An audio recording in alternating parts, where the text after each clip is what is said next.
I really want that Jetson future, I want to be able to jump in my flying car and go somewhere. The beauty of this technology is that we can extend our human limitations. Yeah, and Nadia will be our proctor, if you may. And this is the reason why geofencing is not working, right?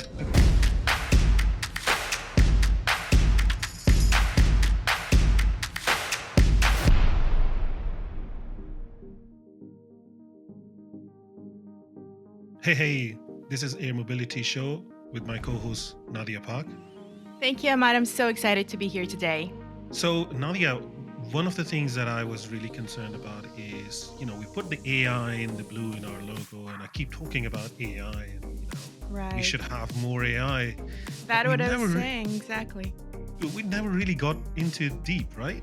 Never, yes. All our guests on the show were talking about the advanced technologies in the AM industry, but we never really discovered AI on its own. So let's talk about Yeah, it today.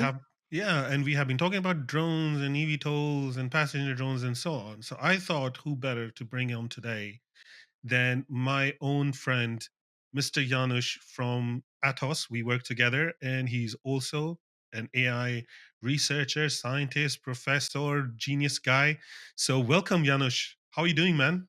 Thank you. Thanks for having me here. It's really great to see you both. Yeah, I'm the AI enthusiast. You are the aviation enthusiast, and today we'll try to make a show. So let's try. Sounds great. Sounds great. So, Janusz, could you just tell us more about your background in AI, just for our listeners to understand what to expect? Well, I don't like to talk about AI because it became hyped, overhyped. So traditionally, I was doing basic statistics, basic mathematics, and this is my core competence. And of course, as I'm in the technology industry, I started in telecommunication industry. I was working on huge networks optimizations programs and so on. So the fascination of different algorithms, data-driven decision making, and so on, came from that. But as usually in our careers, there were different roads. And finally, I was also able to implement exactly the same techniques into workplace management. And now, of course, as we are facing the new era of generative AI and this artificial general intelligence approach, agentic AI, and everything like that, we started to treat AI as a truly partner in our operations on the same level as individual collaborator. Nice, and I wanted to bring you on today. The implementation and the benefits of AI in the aviation sector, in the advanced air mobility, because CNS is always a big topic, safety is a big topic, surveillance is a big topic. So I thought we discuss all those elements and pick your brain on what's happening in the industry. Yeah, and Nadia will be our proctor, if you may, and she will keep us not to get too, techy. We Exactly. will, we That's will, my but job she'll for pull us today. back. Please, Unfortunately, I yes, have and the I'll be the tendency. one to I'll be the one to be like, wait, wait, wait. Can you please explain? Because this is a bit too smart to understand for my brain, and let's just yes, let's take it easier, and so on.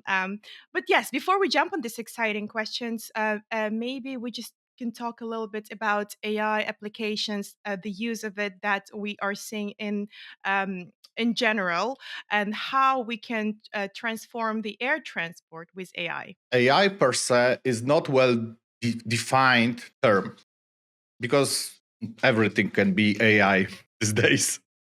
So instead of that, I would prefer to talk about autonomous operations where decisions and operations per se are executed and supervised by non-human entities. So let's call like this. So this will be one group of systems. And then of course we will be talking a lot about decision support systems, different kind, where still human is supervising all these decisions, right? So I would separate these two levels of AI when we will be discussing, because the first one is truly the modern one, something that we are discussing today. So the breakthrough from, I don't know, transformer algorithms and generative AI allows us to think of implementing autonomous operations at scale, while the second group that I described is present in our lives since 1950s, 1960s, I would say, right? So of course there is a bridge, there is a link between the two worlds, but those are two completely different worlds. No, this is exactly the topic that need to be explained, and good to have you to explain it, because the concept of neural network has been there for a long time. I mean, when I was doing my degree, we also had neural networks in Prolog and Lisp, and that kind of AI has been there. But yeah, no, that's very good idea. Let's start in that format. What's the first thing that we should be talking about when it comes to implementing AI in the aviation? Because there is a man in the middle concept, but then there's also the concept that AI should be completely in charge, because if you are putting man in the middle and man is making decision, then humans can have a proclivity to make emotional decisions, non-informed decisions, and Mm. delayed decisions.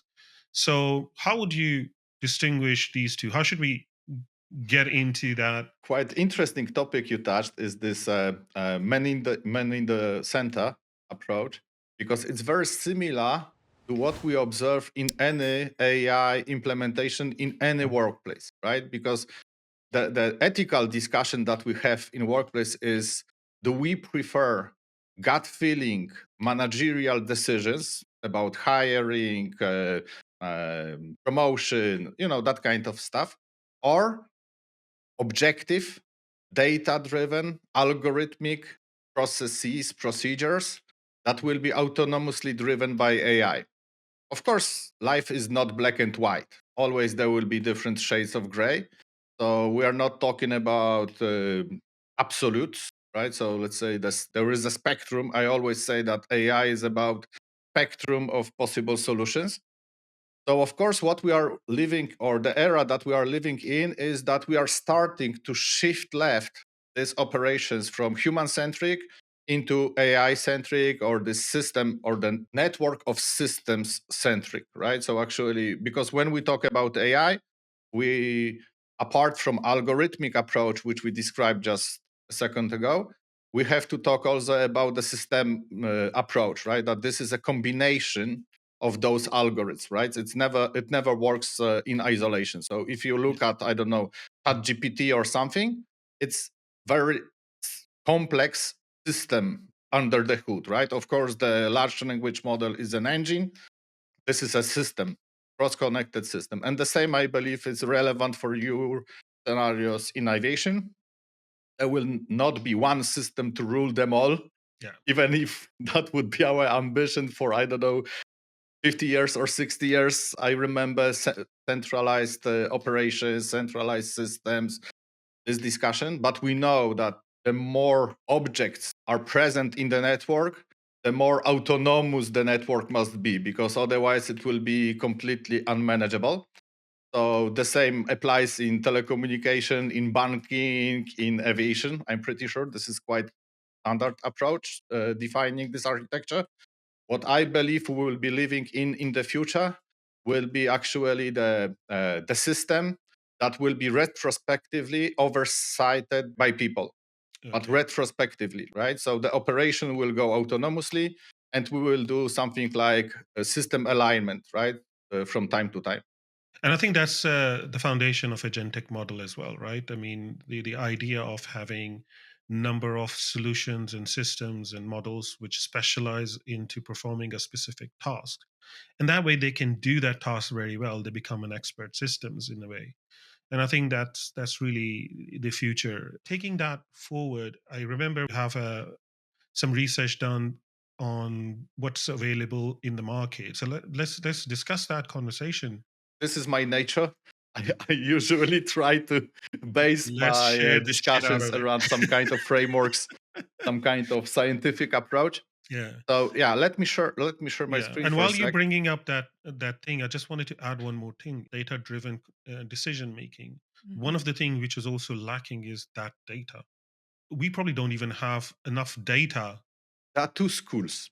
Mm, One school is saying we don't have enough data. yeah, And the second school, which I am in, is we have too more much than data. enough data. We have too much noise. Yeah, that's true From as well. Yeah, statistic perspective, relevant data, this is a problem, right? So we don't know sure. what are the relevant data for the decisions and for Yeah, the processes we want to automate. yeah. I So think this is the issue. that's Not very the good. issue about the presence of any data. Any Mm, data, we have too much. yeah, But I agree with you. The availability of relevant, accurate data, this is a huge problem, especially that in industries like aviation, human cognitive capabilities are not enough because you will be relying on infrared vision. You will be relying on different spectrum of sound when it yeah. comes to location or something, right? Mm, So we need to mix, and this is a beauty of these technologies that we and the world that we live today, that we can extend our human limitations, human yeah. cognitive limitations with this technology, right? So imagine living in the world where you don't have radar, right? In aviation, no one can even imagine this these days, right? So radar is a critical technology present everywhere, right? And how this goes? This goes because it implements something that humans cannot do by themselves, right? So we are not able, and we need to rely on this technology. Is there anyone up in depth of this? Of course, we have planes with low spectrum, not visible towards radar, and so on. But let's talk about civic aviation. And in this case, I believe radar technology is one of the key safety mechanism used in the world. Yeah. And not only that, enhancing the human capability, right? Because you probably saw that research paper about radio vision, where they trained an AI model to start learning from a camera, and then the other input was radio signal, your normal Wi-Fi, 5G, and stuff. And then it was trained to have radio vision. So if you take away the camera, it can still see everything. Not only that, it can see everything; it can see behind the walls because as far the radio signal goes, it can see. So that's like a fascinating adaptation that It's can come. fascinating, but Yeah, Amat, what I'm trying to say is not something as revolutionary as we would think. We live in this world for at least 40 years from now, right? At least. So means that we have time to adopt. Of course, the technology pace is faster and faster, right? So we have to adapt faster and faster. And we know that humans can adapt only to the certain limits. So of course, our ways to work, ways to process information needs to adapt faster, right? So this is the problem that we are living in today, that our traditional educational system, traditional learning approach is not enough for this future needs, yeah. right? So we Traditional have to decision adapt to that. making, traditional, compliance and regulatory processes. Oh God, don't Yeah, even I like to talk get me about a started very about. simple thing, which is most of organizations, when they prepare process documentation, they do what I call ISO-like documentation, which means tons of papers, thousands of diagrams, workflows, and so on. But the problem is that this works only on paper. All right, let's get into the aviation use cases, right? You were going to share your screen. Yeah, of course, of course. Yeah, let's get into that document. Preparing to this particular podcast, I was thinking, what aviation business is all about? Because I know what AI is all about, and I more or less know what aviation is all about, but I never had something like standardized taxonomy of these sectors areas that we want to discuss. So I found this great paper. We'll of course link it and prize the authors, which was a scientific paper. Usually this is what I use. And here we have two nice mind maps. So one mind map is traditional aviation areas, and then the authors elaborate how AI can help in those areas. but also they have aviation areas with AI applications. And this is, I believe, something we will be focusing on today, because it shows us what is the possible use of AI in each subsegment of this industry, starting from flight operations, right? How this goes. Then we can talk about air traffic management, design, trainings, operations, management logistics, customer experience, and of course, sustainable initiatives, environment related. So I think this paper gives you a very good initial overview about what we can do. But what is even more important, or what is even better, because this is why I believe it's very good paper, it's not only describing the technology landscape and technology use case or technology approach, but this human factor. So means what kind of existing professions needs to adjust towards AI world, right? So how we have to adjust. So what kind of trainings, what are kind skills we need to get or augment ourselves to be ready for this future, right? So and also this describes the way how we can improve our learning using AI tools, right? So this is very good paper when it comes to that, because then when you will check for specific role like pilot, you will understand what kind of levels of understanding on AI world this role needs, right, for the future, right? What is even better, it also evaluates current existing European landscape of different engineering schools and the curricula that they have, how this is aligned with those future needs. So I strongly recommend this paper for everyone interested about how should I align to this AI world in the future in my industry, right? In this my beloved industry. So this is definitely the paper I wanted to share with you today. This is a very good starting point for anyone who wants to get more in-depth understanding of, not just the implication of AI, but also how to adopt it and how to get started on the journey. We are more interested in advanced air mobility rather than traditional air mobility. I think there are lots of challenges in urban air mobility, how drones are flying within the city, how we can introduce more delivery, and also more complex than anything else, more passenger type of traffic, and how AI can help with that. Yeah, so uh, I was looking into drone traffic management, let's say, so started here, how different countries are approaching this. Maybe you have heard that recently DJI, so the major manufacturer of drones, they dropped the idea of geofencing.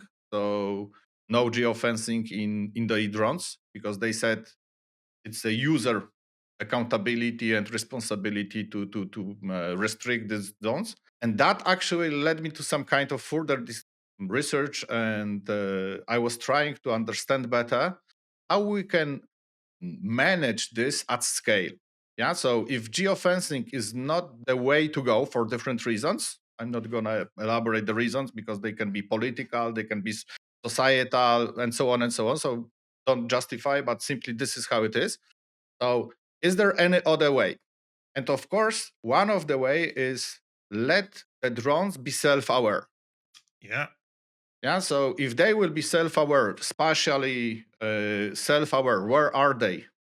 They would be able to behave as expected, I would say. This is like Yeah. human alignment, right? When we know what is the context, we can dress formally, we can dress less formally, and so on. And the same is with Very good. those machines, right?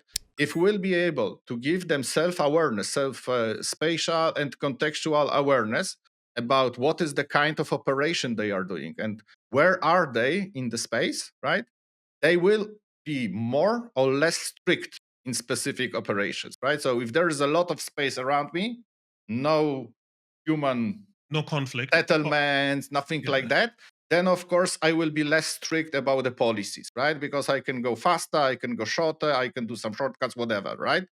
But you cannot do this centrally, right? You cannot do this from the system perspective, this governmental system perspective. Very difficult to do that. Yeah. The communication between the drone and the system would provide too much latency. So in these operations, we require very low latency operations, right? So this is like autonomous vehicles everywhere, right? Car, whatever, right? Those are nanoseconds that you need to process the information from sensor through the on-device brain, right? Whatever the So we brain need is, some human kind of or a edge AI capability within the device to exactly. From my perspective, when we talk about this modern urban air mobility, this is also the way to go. Decentralize the system, provide on-device AI, edge AI capabilities, What is edge AI? of course. So what we have for the three. lay people, this is why Nadia is proctoring. Very good, very good, very good. Good, good. So I have Nadia, no very good idea what question. edge AI is. No, very good question. Because what we have, when you look at the moment at solutions like ChatGPT, this is centralized AI. So you have something in the cloud, one big brain where you type in and then you get responses from. On the complete opposite, you can do the same on device. So I can take a smaller model, but put it on my PC or my laptop, my phone, whatever, and this will be on device AI. And what we are talking edge AI is a combination, is a hybrid approach of the two. So means we will have a local computational capabilities about the self-awareness, autonomous operations, but they will be supervised and could be override by the central system that comes from the cloud. Mhm. Is Thank this more you. clear for you Yes, now? that makes sense. Yes. Awesome. Edge AI is probably a good solution in that case, and I think what you're describing is, and immediately I'm thinking about it because of the research that I have been doing. If you have some kind of like an ethical edge control, edge AI to learn the etiquettes of the airspace you are in, we don't have to worry about the drone or the autonomy to or some level of autonomy, right? We don't have to worry about controlling the device, the vehicle, in that specific airspace. Like you said, if it's open field, there's no controls, there are no humans, there's no property to damage, there's no risk. You can have full control and you do whatever you want. But as soon as you're in a build-up area, you have property, people, then they already have the ability to understand, okay, now I am in a congested area, I need to be careful because I can damage property, I can damage. And even if the operator is trying to force it to do something naughty, like spy on somebody, it can kind of like say, okay, I refuse to do that because I'm not comfortable doing this kind of thing, right? Or even more strict when you're in the vicinity of, let's say, an airport, or in vicinity of where the flight paths are of commercial flights, and it can completely block itself because it knows now my point in time and location where I am on the coordinate that I'm getting closer to the airport, even though my operator is trying to push me, go in. I shouldn't, because this is class A airspace, class B airspace, or I'm going to encroach on something, right? Yeah, that's why I'm showing right now to you how drone navigation is managed in Poland today, right? So Yeah, we have the fantastic. Polish Aviation Agency that is steering all these traffic zones, and within the traffic zones, we are or they are managing access towards specific subzones. The problem with current model is only that and this is the reason why geofencing is not working, right?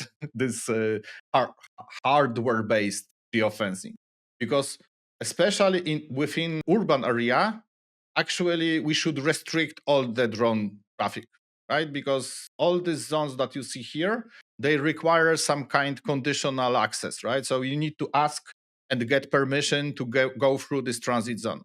So especially on some altitudes, this is more complex. But I'm pretty sure your audience who is in aviation knows this better than me even.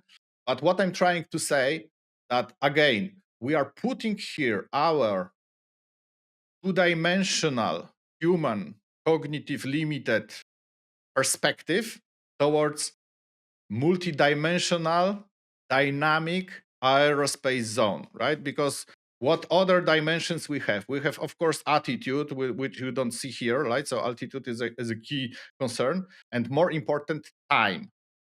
But time in different dimensions. So past, what happened, what events happened around the similar vicinity or something, so we can predict some things from the past.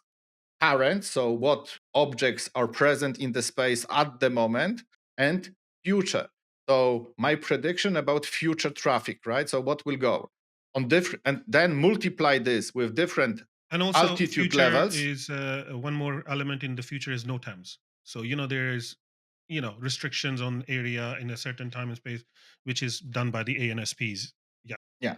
But what I'm trying to say is that this will be the calculation of rules of entry towards specific zones will become more and more advanced. Advanced means they will go beyond what we are thinking about. Okay, this is a time frame where the object will come and will leave. Yeah. Because there will be, when we talk about urban aviation, it will be like car traffic. The objects will be here always. So there will be nothing like free traffic space. I will not be able to provide, you can go or you can't go. It must be automized.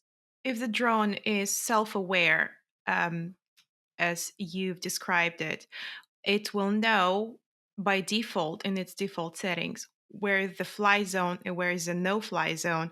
Whereas right now the drones are piloted remotely and basically can enter any area. So that is the major difference when we look at implementing the AI technology. What is even better? We will be talking about swarm approach.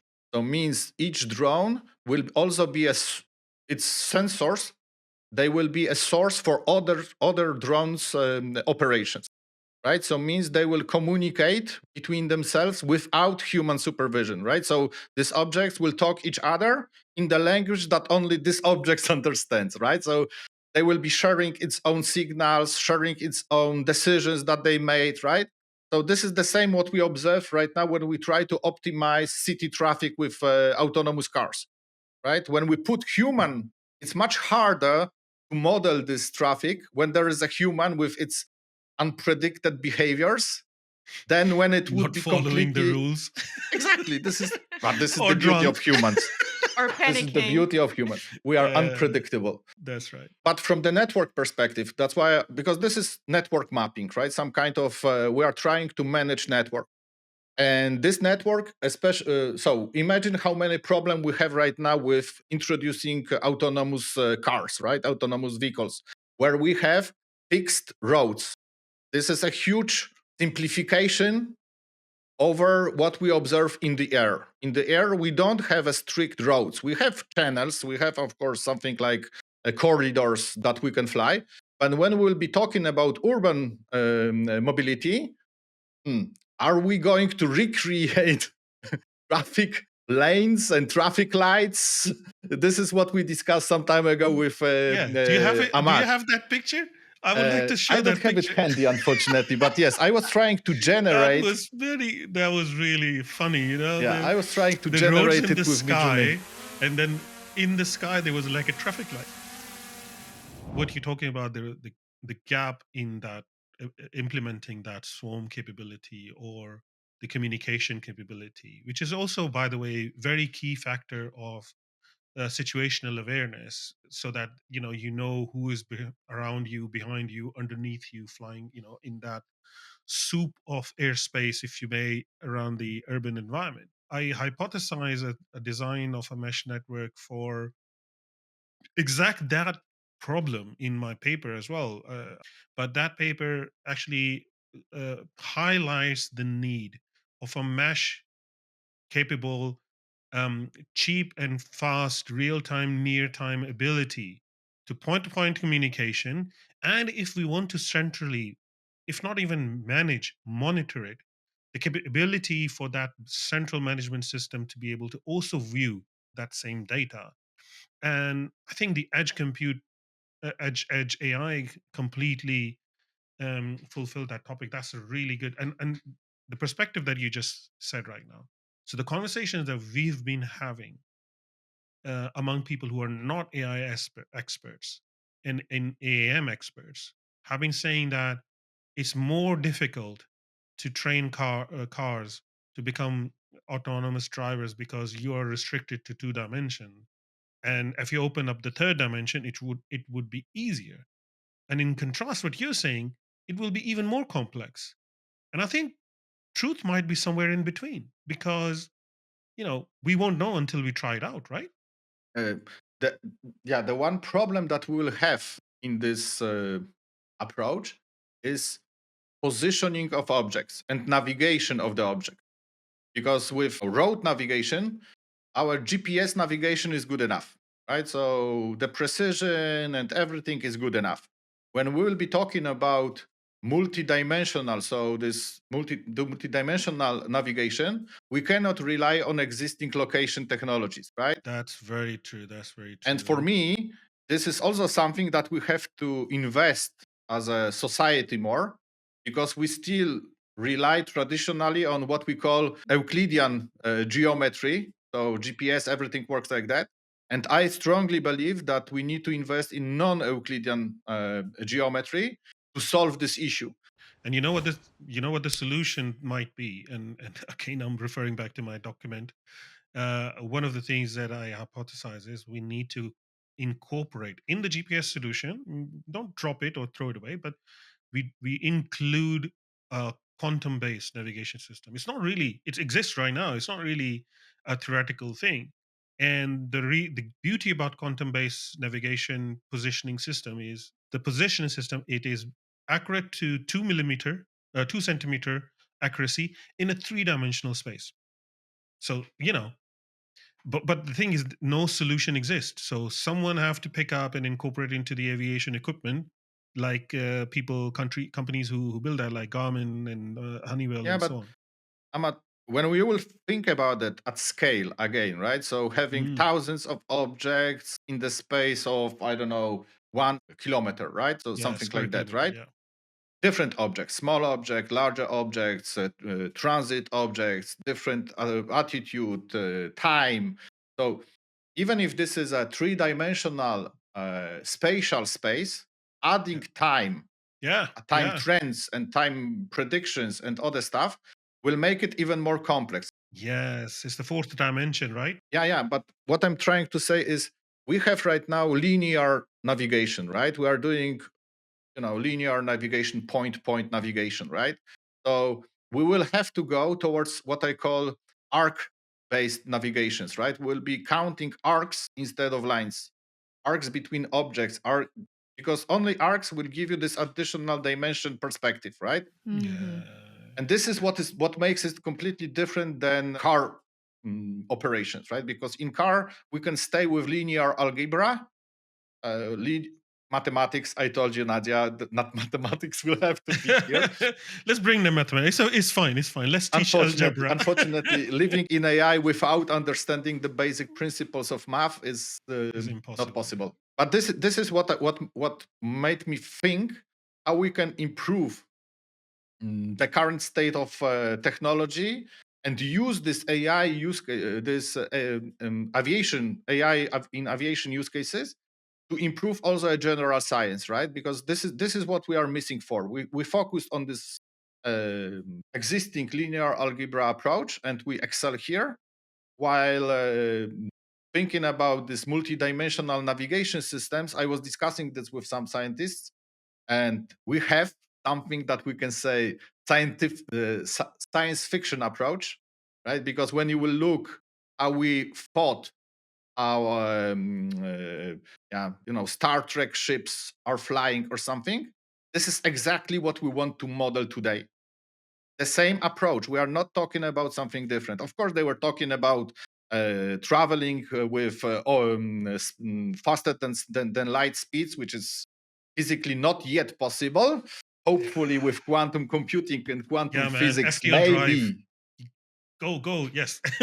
yeah, maybe in some time from Yeah. now. Or But or what we we can or we can bend time and space. That would be good as well, right? It's let's still think. Let's FTL. think. Maybe Yeah. Sorry. but this is also I would love something to see that that we need happening. AI for, because our imagination is Yeah. limited. Yeah, that's true, and I Absolutely. think I think that's where a big, huge problem lies, right? Because masses are simple and they are confined to what theoretically they can think of, and this is where also the aviation problem lies. Because the aviators have been aviating for a long time in the way, shape, and form, that's only what they can think of. Like we were talking about the concept of three-dimensional, four-dimensional. Just you were explaining. I was talking to somebody in aviation who knows how planes fly and what routes they follow and how they follow it, and how they make that work. But that's not transportable into the advanced air mobility model. If we are going to go advanced, we can't just modify what we already exist and stay in the box. We have to think outside the box and start thinking about, we cannot have the reporting points the way, we cannot have the airways we have to have dynamicism, and that dynamic approach to be able to really use the three-dimensional, in fact four-dimensional, like you said, the fluid that we are. It's not only the location in three dimension, but the time and point in time and space as well, right? So it's way more complex, but that would be the breaker of this problem. We were talking about drones and the ideal picture of drones and them being self aware, situational aware.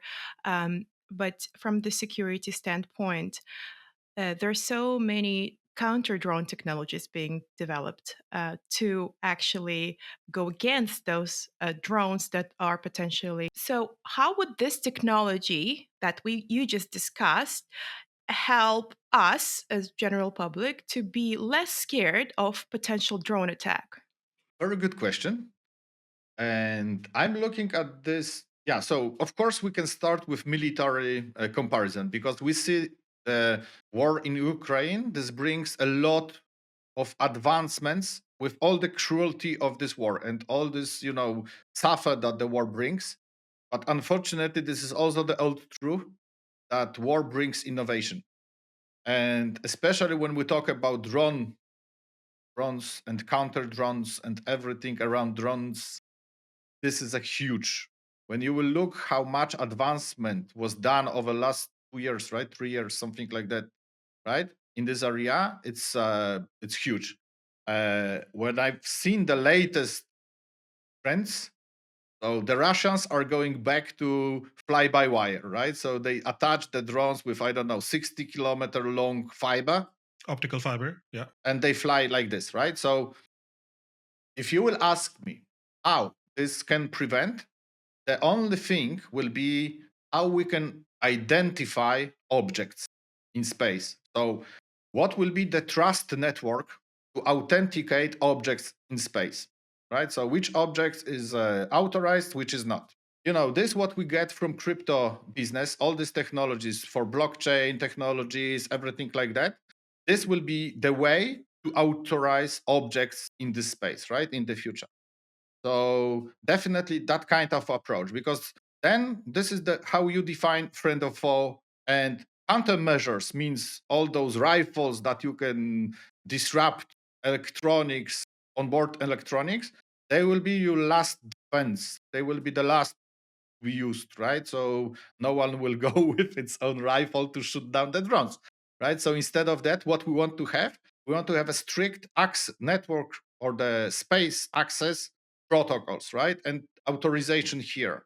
And this is what I believe we can use this blockchain technology for, to have non-centralized traffic management approach, right?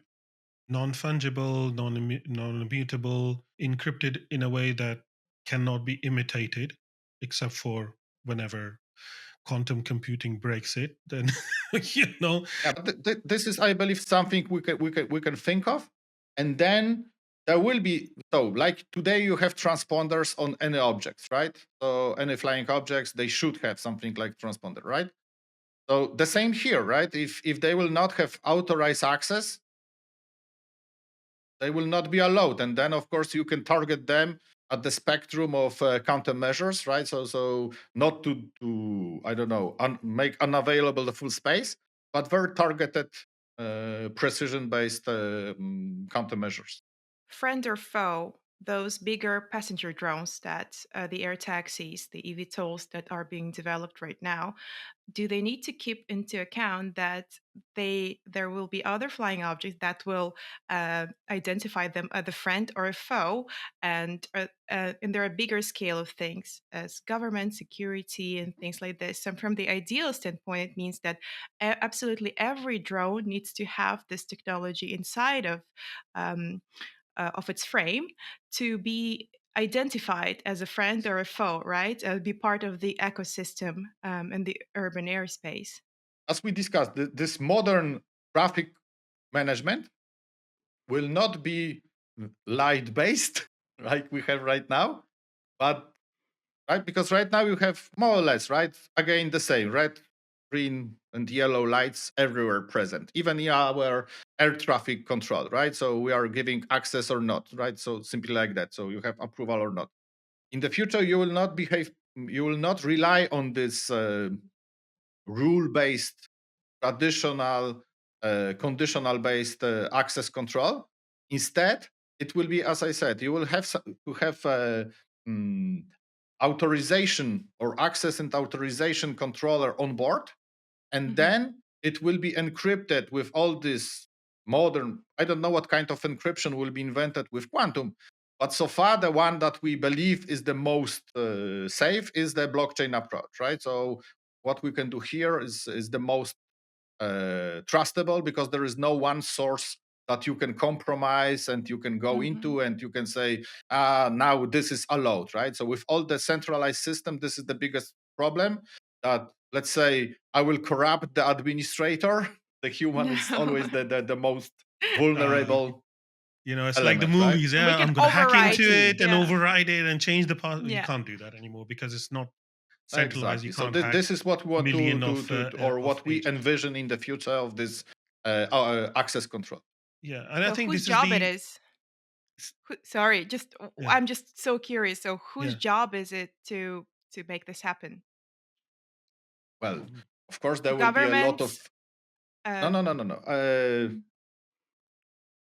no. Again, my rebel Yeah, soul yeah, yeah. is Good, not good. letting me say that this should be government. That's the Uh, Polish way, man. Go for it.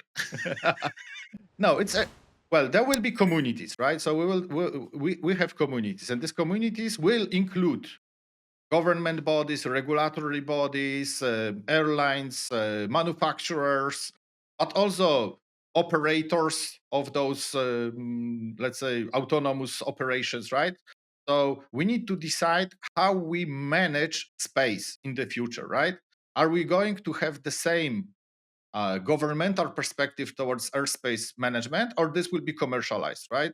So, like, highway management, right? Some countries have them private, right? So commercial ones, right? So commercial model. And I can imagine about the same rules, right? And principles, that you will have a specific areas that will be restricted by governmental bodies like military bases, airports, everything like that. While some other areas will be managed. So what how we started, right, with this less strict access control, where this can be even. I can think about making them commercially available for this aerospace management perspective, right? So imagine you will have an operator that will make sure that all these access control mechanisms are validated in his space, right? According to, of course, policies and rules. So, you have the ADSB system, like you said, the transponder, and you have the radar system right now. And what you do is you have a transponder have capabilities, and then there are service providers who are responsible for providing that data that is used by all the commercial airlines and airports and ANSPs and so on and so forth. And what it does is each transponder identifies the aircraft and then also transmit data like altitude and this and that and speed and blah blah blah. So now just imagine that, and imagine Bitcoin. And Bitcoin basically is a contract which is computed, and then it's issued, and that database, that contract database, doesn't actually exist in one location. It is it is, not decentralized. There's no centralized thing, and it's not controlled by anyone then. So basically, once you have a token, and once you have something issued, and that can be the basis of the encryption or identification or whatever how way you use it, it will be a combination, something in the middle of what ADSB does and how we use the crypto technology that is creating these, cryptocurrencies today, and implement it in a combination of that kind of thing. I'm very happy how we moved from traditional AI towards all the spectrum of technologies that we need to Yeah. make this dream happen, right? So And that's what AAM is all about. Advanced air mobility is inclusion of all of that stuff. What we'll have to do is come up with technology that uh, help securing your flow of data, help securing that identification and authorization process, and then also verify and quantify the information transmitted. Because what we also don't want to do is a drone which is on the network and start sending wrong information and start to cheat you. I'm not behind you, I'm 10 kilometers far away, but then it's spying on you by being right behind your tail. Yeah. So, there's a lot of things to think about. And all of these are the technology aspects that AM have to incorporate into the research and the workflow. And honestly, this is why I'm starting the Open AAM organization as an open source, something that everyone can collaborate in and do.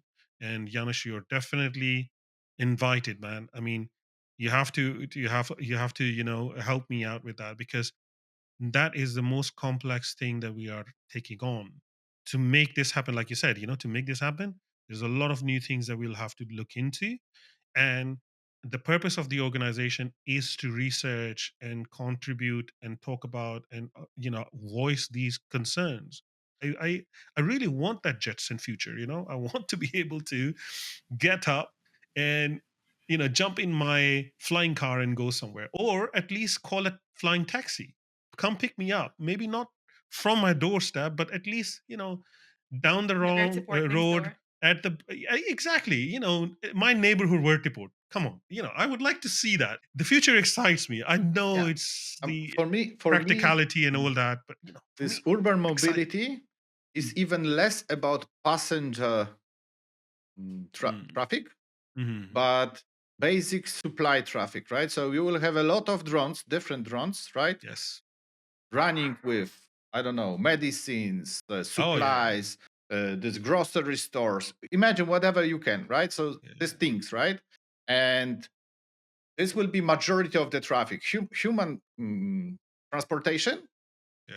it's a fraction. It's a small fraction of this, right? It's a small fraction. Compare this to the how railway works, right? So rail Yeah. works, right? So when Mhm. you go by rail, so the passenger traffic is, I don't know, 20% maybe of the overall Yeah. traffic, but the commodity flows, resource flows, information flow. This will be something Raw that will be materials and all that sort of stuff. Yeah, yeah, yeah. No, no, you're absolutely right. And I think there are two things in this. One is that um, you know, I think the use cases of, and I like to talk about this in every single podcast, and I know my viewers might get, stop talking about it, but no, I sorry, I can't, because I think it's such a important use case, because it's quality of life improvement. Things like emergency services, air ambulances, medical deliveries, organ transplant deliveries, blood transfusion deliveries. This is so important,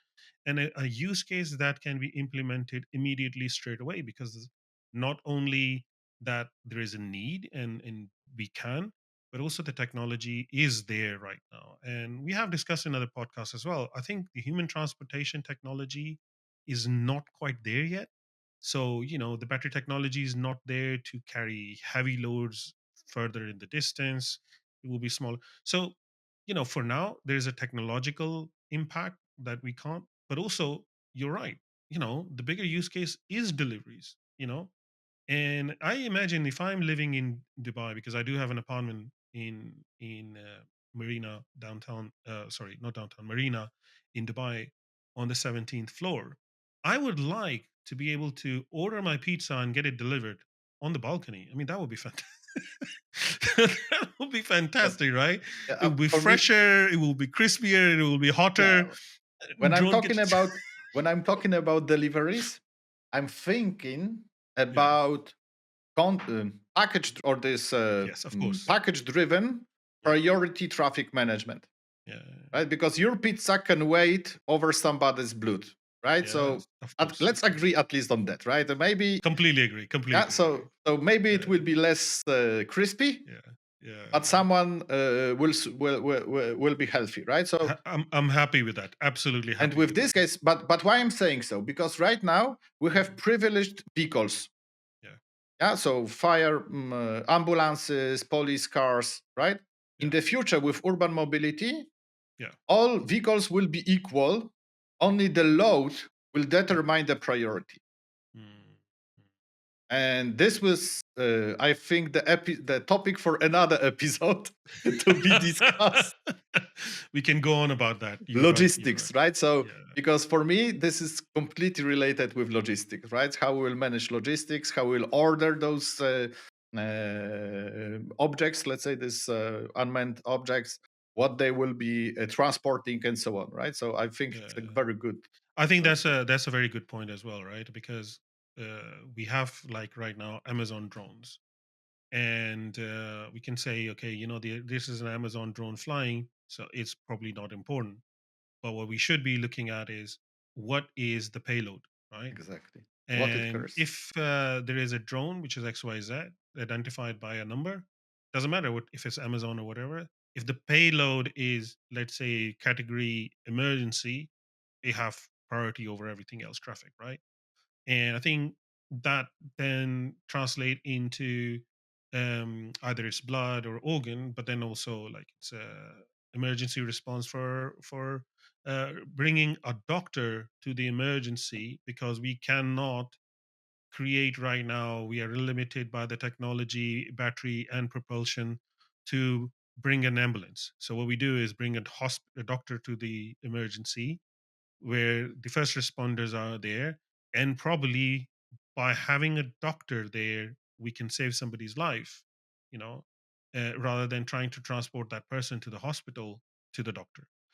One use case, for example. And another thing like a drone with fire depressant technology, that can get to the fire while the fire brigade you know is on the way. I'm not saying just completely remove it, but then there could be some drones that can go in and spray some fire suppressants very, very quickly, and the impact of that fire can be reduced even if you can't completely control it with the drones, but at least. So I think that's the first response, right? The first responding is also have a huge impact, and I think it's a very, very important use case.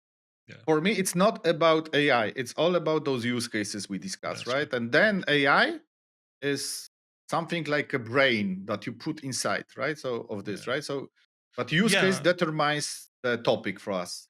I think that's a very good point, right? AI is an enabler, just A like brain. This is just a brain. every technology is an enabler to perform a function that we want to improve or make it better and make it more efficient. Fantastic. Thank you for your time and very, very insightful and amazing structured conversation to help people understand what the AI is, what the role of AI is, and how things can improve. And also to the audience who tune in every day, I'd like to thank you for your coming on and watching our episodes. We have had amazing, fantastic growth very, very quickly. And I can only thank you from the bottom of my heart that you tune in and watch the episode and support us. So please like and subscribe, and we'll see you in the next episode. See you. Bye bye.